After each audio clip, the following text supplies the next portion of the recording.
જય શ્રી કૃષ્ણ, જય માતાજી દોસ્તો, સ્વાગત છે તમારું આપણી ચેનલ લાઈવ ઇનિંગ લાઈફમાં। શું તમારી રાશિ કુંભ છે? તો તૈયાર થઈ જાઓ, કારણ કે મે 2026નો મહિનો તમારા જીવનમાં એક ઐતિહાસિક પરિવર્તન લાવવા જઈ રહ્યો છે। મિત્રો, આ એ સમય છે જ્યારે શનિદેવ તમારી રાશિ પર 7.5ના અંતિમ તબક્કામાં છે, જેને સેટિંગ સન કહેવામાં આવે છે। આ મહિનો તમારા માટે માત્ર ભવિષ્યવાણી નથી, પણ તમારા કર્મોનું ફળ મેળવવાનો અને જીવનનો નવો પાયો નાખવાનો સમય છે। આજે આપણે આ વિડીયોમાં મે મહિનાના દરેક પાસા એટલે કે તમારી આવક, કરિયર, સંબંધો, વિદ્યાર્થી જીવન અને સ્ત્રીઓના જીવન પર થનારી અસરોની ઊંડી ચર્ચા કરીશું। સાથે જ વિડીયોમાં હું તમને એવા મહા ઉપાયો જણાવીશ જે તમારી મુશ્કેલીઓને દૂર કરવામાં મદદરૂપ થશે। તો ચાલો સમય બગાડ્યા વગર શરૂ કરીએ મે 2026નું સંપૂર્ણ રાશિફળ। મે મહિનાની શરૂઆત જ ખૂબ ધમાકેદાર છે। 1 મેના રોજ વૃશ્ચિક રાશિમાં પૂર્ણ ચંદ્ર થશે, જે તમારી વ્યાવસાયિક છબીમાં સ્પષ્ટતા લાવશે। 2 મેના રોજ બુધ વૃષભ રાશિમાં પ્રવેશ કરશે, જે તમારી વાણીમાં સૌમ્યતા લાવશે। પરંતુ સૌથી મોટો વળાંક 11મી મેના રોજ આવશે। આ દિવસે મંગળદેવ પોતાની મનપસંદ રાશિ મેષમાં પ્રવેશ કરશે। મંગળનું આ ગોચર તમારા પરાક્રમમાં વધારો કરશે અને 11મી મે પછી તમે અનુભવશો કે તમારા અટકેલા કામોમાં અચાનક ગતિ આવી ગઈ છે। 14મી મેના રોજ શુક્ર મિથુનમાં જશે અને 15મી મેના રોજ સૂર્ય વૃષભમાં પ્રવેશ કરશે, જેનાથી ચતુર્થ ભાવમાં બુધાદિત્ય યોગ બનશે।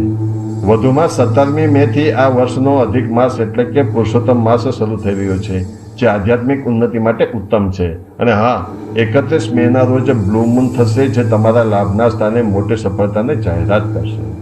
હવે વાત કરીએ તમારા કામકાજની। મે મહિનાના પ્રથમ 10 દિવસો થોડા સંઘર્ષમય હોઈ શકે છે। શનિ અને મંગળની યુતિને કારણે કાર્યસ્થળે તણાવ કે વિલંબની સ્થિતિ સર્જાઈ શકે છે।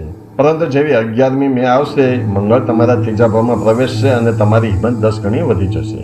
જો તમે આઈટી કે એઆઈ કે ટેકનોલોજીના ક્ષેત્રમાં છો તો તમને વિદેશથી મોટી ઓફર મળી શકે છે। 11મી મે પછી કોર્ટ કચેરીના કેસોમાં પણ તમારી વિજય થવાની પ્રબળ શક્યતા છે।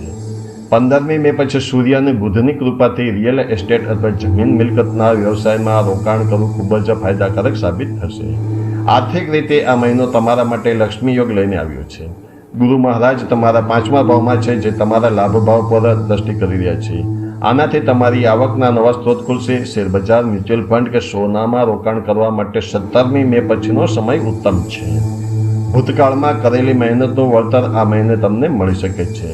જો કે શનિ બીજા ભાવમાં હોવાથી તે તમારી બચત પર અસર કરી શકે છે। અણધાર્યા ખર્ચાઓ આવી શકે છે, તેથી બજેટ બનાવીને ચાલવું ખૂબ જ જરૂરી છે। ઉતાવળમાં કે લોભમાં આવીને કોઈ મોટું જોખમ ના લેતા। કુંભ રાશિના વિદ્યાર્થી મિત્રો, તમારા માટે આ મહિનો એકાગ્રતાની કસોટીનો છે। પંચમ ભાવમાં ગુરુ હોવાથી તમને જ્ઞાન તો મળશે, પણ પ્રથમ ભાવમાં રાહુ હોવાને કારણે તમારું મન વારંવાર ભટકી શકે છે। 11મી મે પછી મંગળની શુભ અસરથી તમે સ્પર્ધાત્મક પરીક્ષાઓમાં ઉત્કૃષ્ટ પ્રદર્શન કરી શકશો। જો તમે વિદેશમાં ઉચ્ચ શિક્ષણ મેળવવા માંગતા હો તો 13મી મે એટલે કે અપરા એકાદશીની આસપાસ કોઈ સારા સમાચાર મળી શકે છે।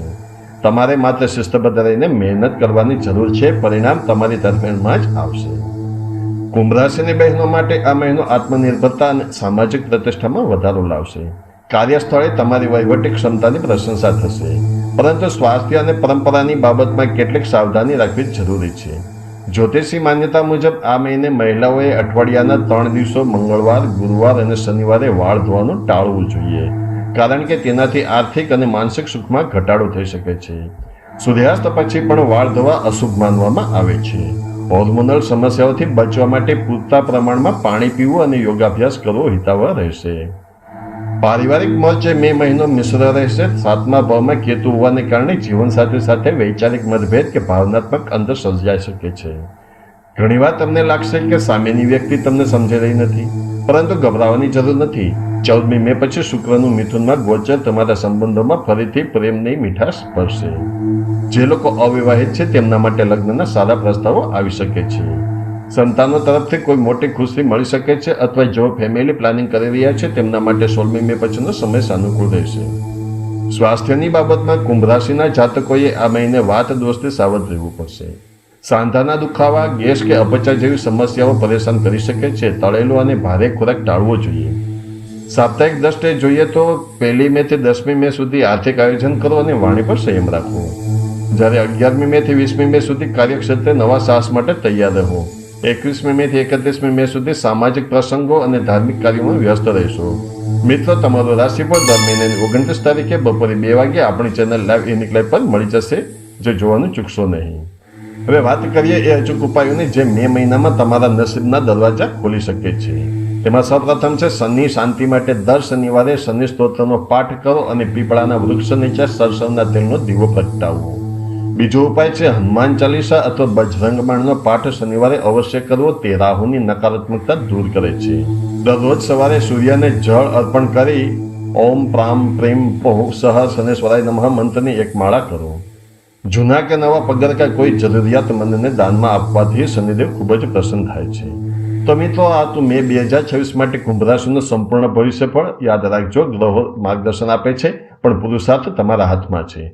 ધીરજ અને શિસ્ત સાથે આ મહિનો પસાર કરશો તો સફળતા ચોક્કસ મળશે. જો તમને આ વિડીયો ગમ્યો હોય તો તેને લાઈક કરો, તમારા મિત્રો સાથે શેર કરો અને કમેન્ટમાં પૂરી શ્રદ્ધાથી જય શનિદેવ જરૂરથી લખજો. ચેનલને સબસ્ક્રાઈબ કરવાનું ભૂલતા નહીં. આવજો, ફરી મળીશું. ત્યાં સુધી જય શ્રી કૃષ્ણ, જય માતાજી.